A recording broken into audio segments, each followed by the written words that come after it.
Hello, today is November 2, 2023. Magde-day off na naman tayo. Tapos,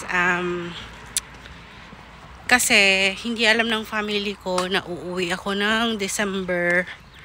So, countdown na tayo. Ilang araw na lang ba? Basta malapit na. So, today is November 2. Ako sa sakayan ng bus. Ba, may langaw.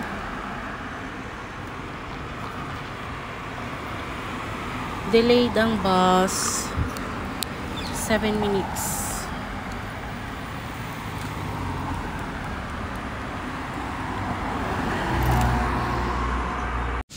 Good morning.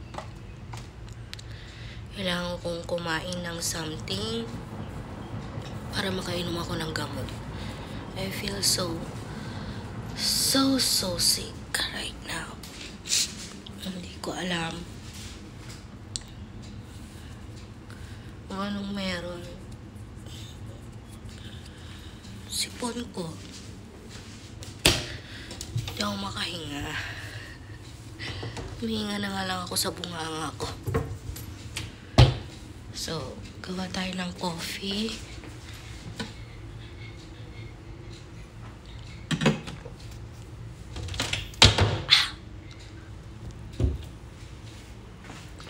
To close this window. Coffee. Parang gutom din ako. Gutom.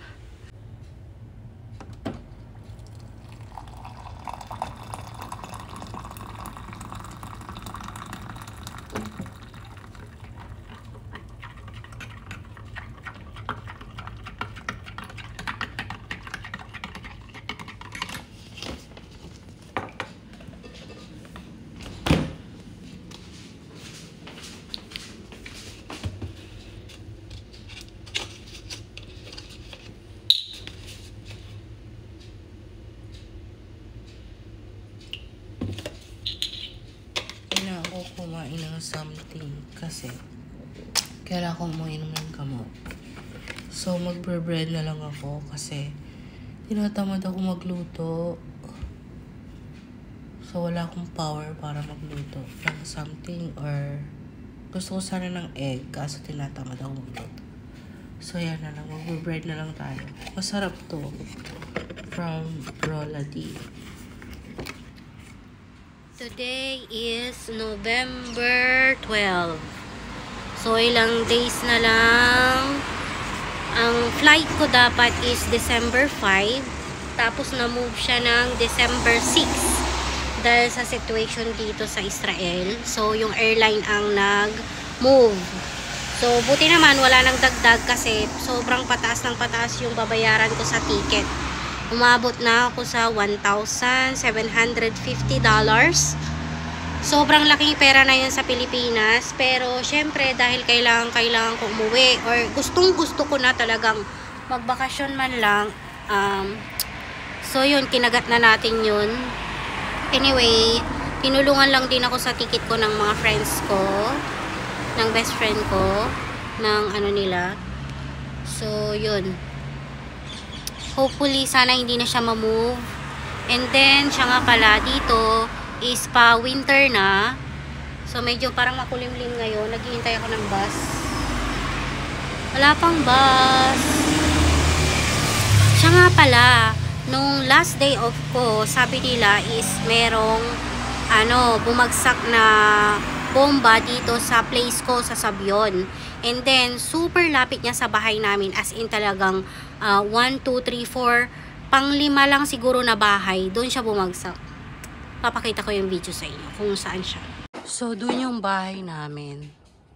Tapos, magka-count lang ng 1, 2, 3, 4. Ito yung bahay ng tinamaan ng bomba.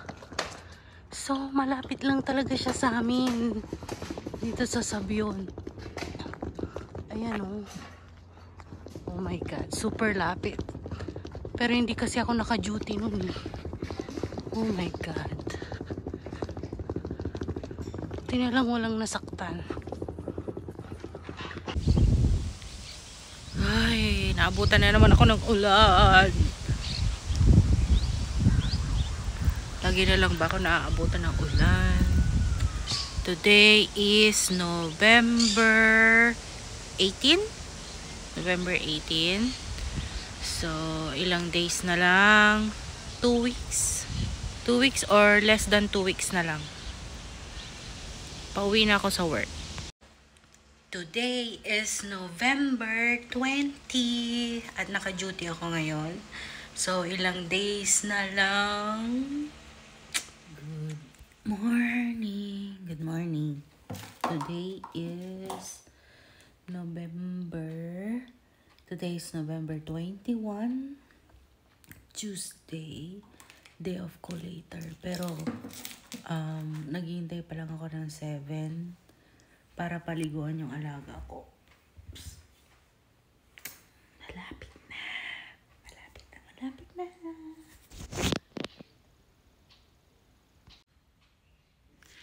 Hello, good morning. Ay, hindi na pala good morning, good afternoon na kasi 12 o'clock na ng hapon. Today is November 23. So, ayun. Yun lang. Mag-update lang ako. Hello, good morning. Babalik na tayo sa work and today is November 28. Ngayon yung flight ng mga cousin ko, tita ko from New Zealand. So, nag-post na siya at super excited na yung mga kamag-anak namin sa Philippines. Tapos hindi nila alam na kasi uuwi ako. So, yun lang. Mahaba-habang lakaran pa to. Pero parang gusto ko munang huminga. So, ay! Good morning. Today is November 29.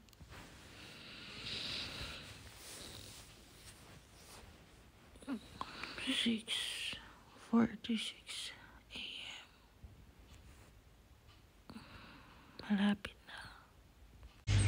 Hello, good morning. Today is November 30, last day of the month. And then, nandun na yung mga cousin ko, tita ko sa Philippines.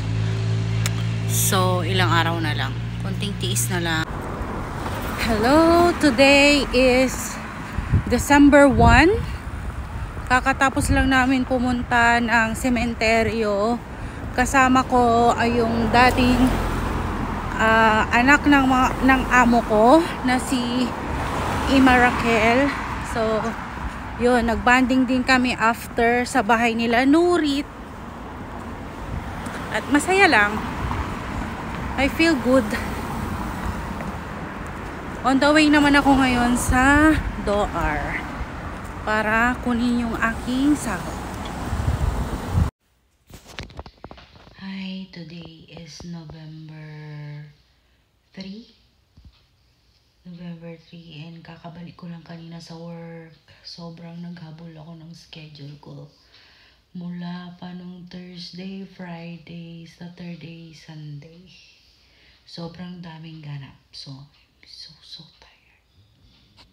November 3. Hello, good morning. Today is December 5, 2023. So, bukas na yung flight ko. And this is my last day of duty muna for now. Babalik ako after 45 days sa work. So, sa Pilipinas ako magpapasko. Yay! So, out na ako. Punta ko ngayon sa bayan. Airport time.